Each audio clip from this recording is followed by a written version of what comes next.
Students, we are going to solve the transportation model by Vogel's Approximation Method or VAM method, or also called as a penalty method.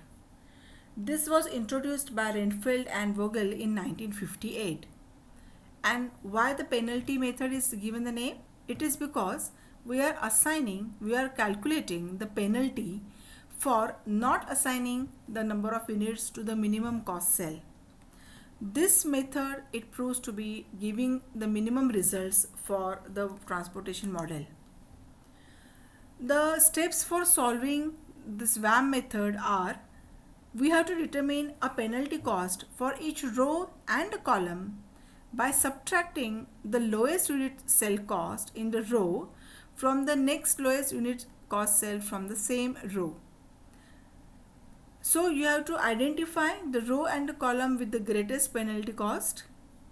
We have to allocate as much as possible the number of units to the lowest unit cost in the either selected row or the column. We have to address again the supply and the demand. We have to cross out when the row or the demand is or the column is been satisfied, and we have to repeat this procedure until all the units are assigned. At the end, we are able to calculate the transportation cost. Now, we are going to solve the same example.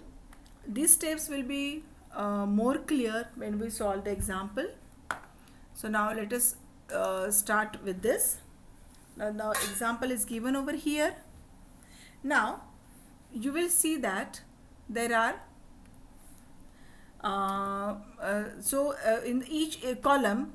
So for example, in the column A, find out what is the lowest cost cell, which is 18, and the next lowest cost cell is 20. So the difference between 20 and 18 I am going to write down over here. Similarly, come to the next one. The lowest cost cell is 19 and the next is 23. So the cost is 4 units. Similarly, calculate for all the remaining columns. So for column C, it becomes 34 and 31. The difference is 3. For D, it will be the difference between 37 and 55. So it is 18. And for E, the difference between the lowest and the next lowest, it will be 2, that is 40 and 38. Similarly, for the rows, let's find it out. So it will be 21 and 31, so the difference between these two. For the second row, it will be 34, difference between 34 and 36, that is 2.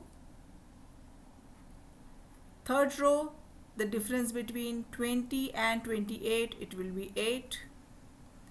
Next is the difference between 18 and 19, which is 1. And the last row, difference between 26 and 23, it is 3.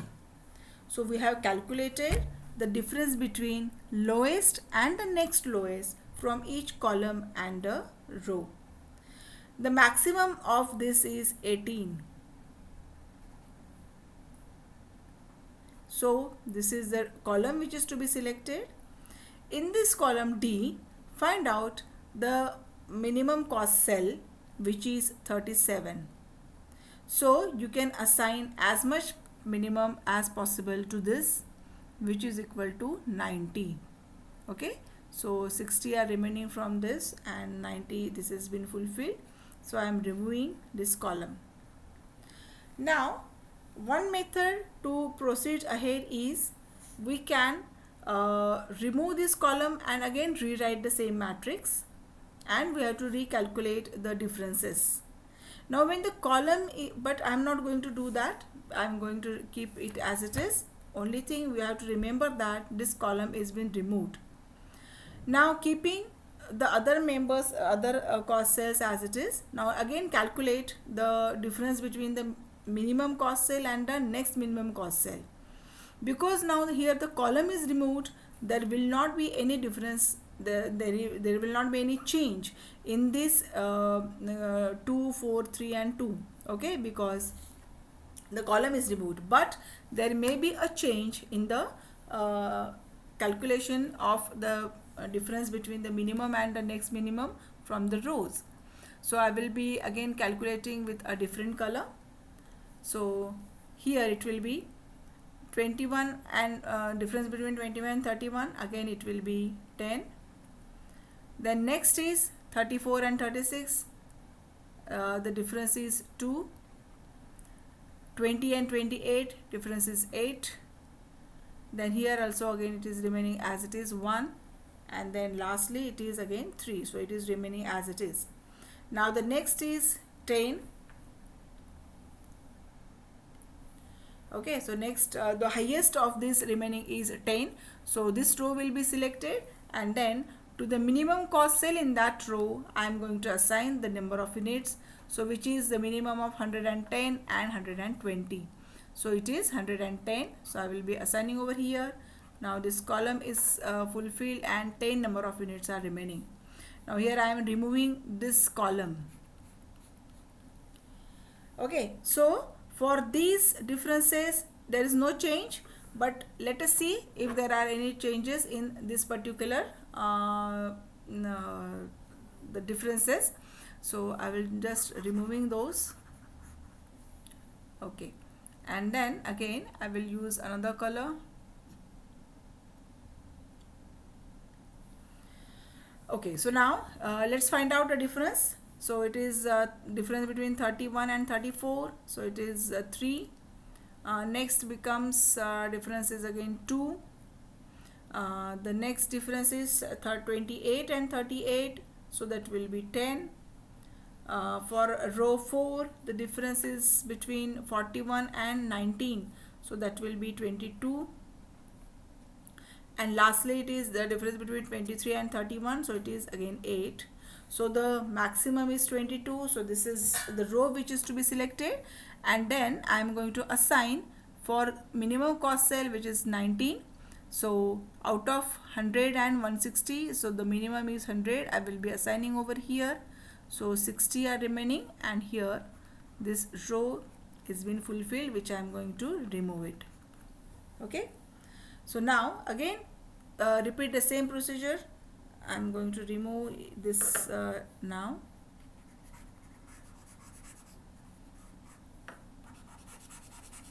Okay,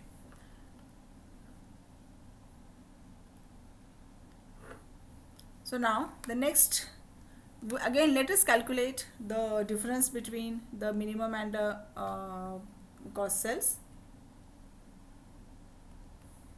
Okay, so now here for this column B, the minimum is 23 and next minimum is 28, so the difference will become 5. For column C, it will be difference between 34 and 31, so it is 3. The next is 38 and 40, so it will be 2. Now here the difference, it will be 31 and 34, so it is 3 difference. Here it will be 2, here it will be 10, and lastly it will be 8. So now the maximum is over here 10. So for this row the minimum cost cell is 28, for which I am going to assign minimum of 60 and 170, so 110 are remaining. So the column is being fulfilled, so I am removing the column.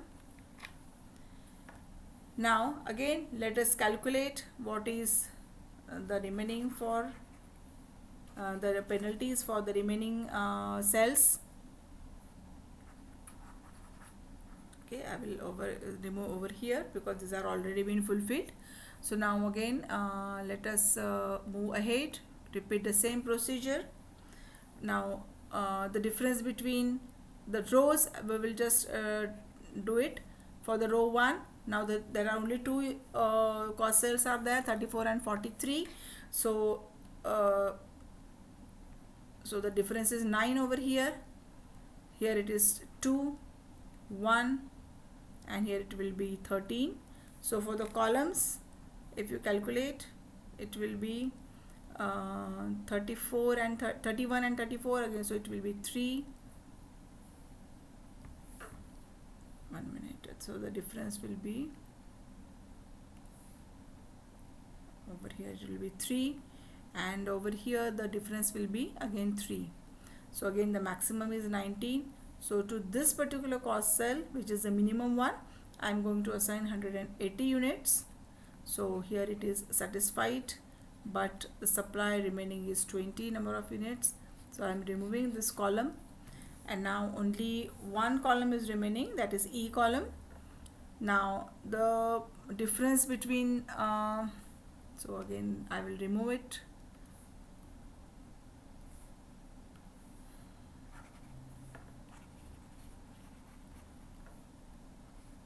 Now here a little bit tricky, the last step. Now the difference in this column is 40 and 43, so the difference is 3. But now if you see, there is only one column, so there is no minimum and the next minimum. So I will just mark it over here. This is the difference is 43. Here it will be 40, then 38 and 44. So there is no difference as such. So I am going to select the maximum out of that, which is 44. So this 44 I will be assigning 20 number of units. So 180 are remaining. So this is gone. Next one will be 43.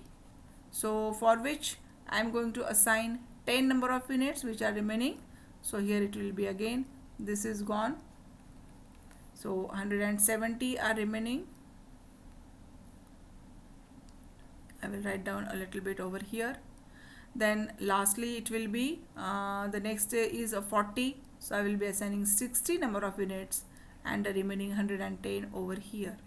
So now you can calculate the transportation cost, which is equal to the multiplication of the number of the unit cost for each cell multiplied by the number of allocations.